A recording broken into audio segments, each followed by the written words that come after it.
The head coach of the Dallas Cowboys, Brian Schottenheimer, here on the show. Good to see you, man. How are you? How you doing, man? Good to see you. You said what I was going to start this interview with, so I'll do it anyway. We go way back to a sushi dinner at the Pro Bowl in Hawaii in 2005. Back in that day, man. We Long go way time back. ago. Where were you at that point in time? So, quarterback coach with the Chargers. Right. Drew Brees' first Pro Bowl. Back in San Diego. My wife Jemmy and Drew and Brittany very close. We're actually the godparents of their middle son Bowen to this day. No so they took us out there, and yeah, sure enough, I remember sitting there having sushi, and I think you were just getting started, and I was just a quarterback coach in San Diego. It was the first Pro Bowl I'd ever covered for NFL Network. And Rod Woodson warned me not to give out my room number to anybody. Really? Because it would be used by somebody to run up their tab on my dime without me knowing. Well, I never heard your number, but I do have a few numbers. I won't say the name, but I do remember a few numbers from that trip, and I was probably one of the people running up those bills. Well, let me start this interview with this question then. What was it like being Drew Brees' quarterback coach? And now you see him, he's a first ballot no-brainer Hall of Famer right now. Well, first of all, congratulations to him, Brittany, his entire family. They're just an incredible man, incredible person. They're an incredible team, Drew and Brittany. Yep. I'm not surprised. This guy was just unique in every step imaginable in terms of the man, the person, the work ethic, the preparation. Yeah. I'm so proud of him. But a quick, cute story about my time with Drew. So I was quarterback coach. This was probably 2005 maybe. And the Chargers getting ready to play the Chiefs. Short week, Saturday. And as I'm getting on the plane, my mother-in-law calls me, Rich, and says, honey, your wife's, Jemmy, she's going into labor. So I have to go to the head coach, my father, and say, hey, coach, I got to go. And he's like, yeah, absolutely. We'll get you there. And so waiting. My son didn't cooperate. Okay. He did not come out in time for me to make the game. So I'm literally sitting there, Rich, going, man, I feel bad for Drew. He's going to play terrible. This is not going to be good for the team. He goes out, he throws like 400 yards, 5 touchdown passes. It actually started hurting my feelings late in the game. They win like 38-34. The only positive thing that came out of it, because my ego was totally bruised, was he did take the last snap when they took the knee. He grabbed the ball, and that's the ball sits on my son's in his room to this day. Come on. Yeah, very, very cool. To celebrate the day of his birth? Yes. Or did he come the next day? He came during the game. During the game? Right as the game was starting. And just as the game was starting. NFL Films actually has it. My dad, Drew gave the ball to my dad. And my dad said, if you would, give me a moment. This is for my grandson. That whole locker room exploded. But needless to say, my ego was bruised because he played his butt off.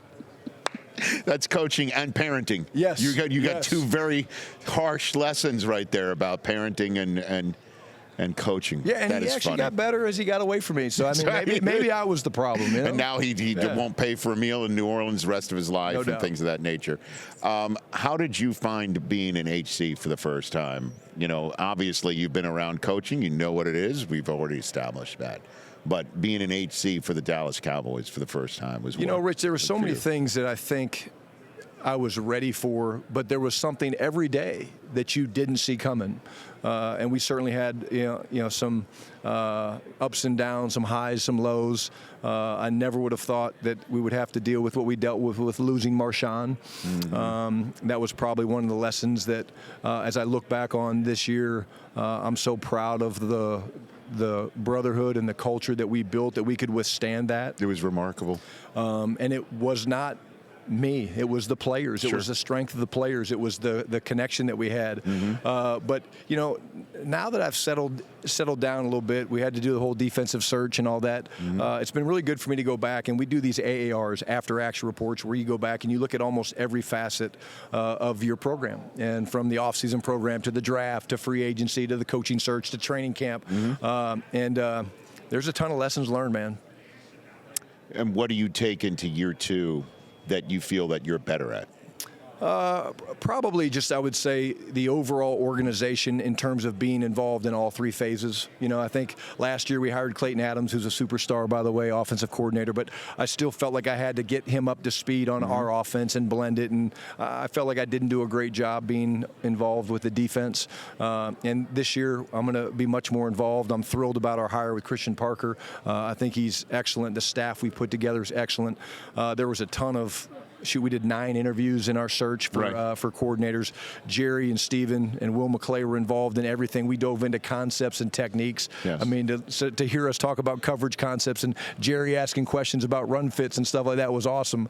But I really do feel like being the play caller is something I know how to do. I've done it at a high level. Now me being the head coach and really truly being involved in all 3 phases is one thing I'm really looking forward to. And what'd you learn about Dak as the HC? Obviously, you were around him before being the HC. But is there anything new that you learned about Dak? Just that the guy's curious as anything, man. He wants to grow. He wants to get better. He did get better this year, which is crazy. I mean, he did. I mean, you look at the metric, you could see he maybe had his best year as a professional. You could point to certain aspects of his game. There really isn't one. That's maybe the most important relationship you can have in a football team. Yeah, and again, I think that's one of the benefits that I was given, having been there and had the relationship with Dak. But I just think how quick we picked up each other's rhythm. Obviously I was the coordinator for the last couple of years, but didn't call the plays. Right. But there was a rhythm that we got into. We came out of the gates fast, and he did have a great year. And there's still room for improvement. I love that we were able to play it more under center and do some more of the play action stuff. I think he's great at that. But the leadership and the command of what that guy brings to our locker room is unique. Do you have a moment where you caught yourself and go, that's my dad? I just sounded like my dad. Do you have that moment ever? Probably when I cry in front of the team. Yeah, I'm an emotional guy. Yeah, I mean. Me too. Yeah, I am. You're a crier, huh? I am a crier. Touch of the Vermeil? Yeah, you got a touch probably. of Yeah, it's probably Dick Vermeil, the first guy I coached with. Actually, it's funny. I was calling the guys up after one of the games, and I started to get choked up, and Jake Ferguson goes, "Hang in there, Shotty." Like he literally called me out. I was like, "Really, bro? Like, really, you're gonna call me out? Like, I'm in my feelings?" Right. But my dad always taught me, Rich. He said, "Hey, go on your emotions." And I'm a very authentic person, and I don't change who I am for anybody. But it's good for these guys to see that we care enough and how much we love them and we care about their success, not just about them as players, but as people as well. What was it like? Again, just to hit the machine before you even coach a game. In the regular season, Micah Parsons, that was out of your control, right? Like you talk about controllables, and you're in a position where you're a control freak. All head coaches are. Yeah.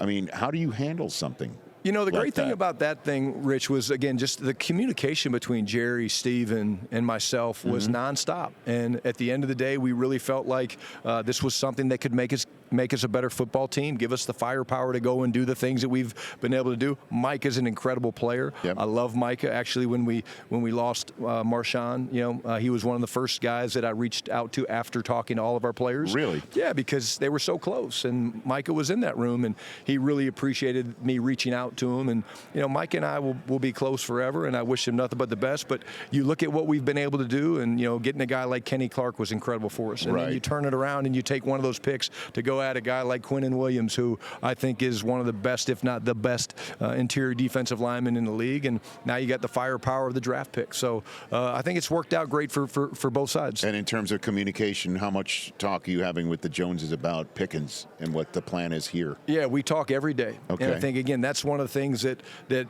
when I took the job, we were really committed to making sure there's just constant communication. And the thing I say about GP, from the moment he got there, this guy is the best. I love this guy. I love how much fun he has playing the game. I know how much he loves football, and I expect George to be on our team for a long time to come. Okay, we like that. We like hearing that because boy, did he ball out. And that's all you heard from Pittsburgh is that he had the physical skill set. Would he be able to put it together? How were you able to connect with him to get the most out of him? Well, I think that was the thing. When I first met GP, he came up to my office. We made the trade, and I have a basketball hoop in my office, and I like to bring the players in there and see who the competitors are and who can shoot. Right. And I beat him. He'll remember it differently. I beat him. Yeah, if you're listening, GP, I beat you. But from that moment on, man, it's just like he knew that I cared about him as a person and that what he could do for us on the football field was important. But more importantly than anything, I love the guy. I care about the guy. I want what's best for him, like all of our players, and I think he felt that.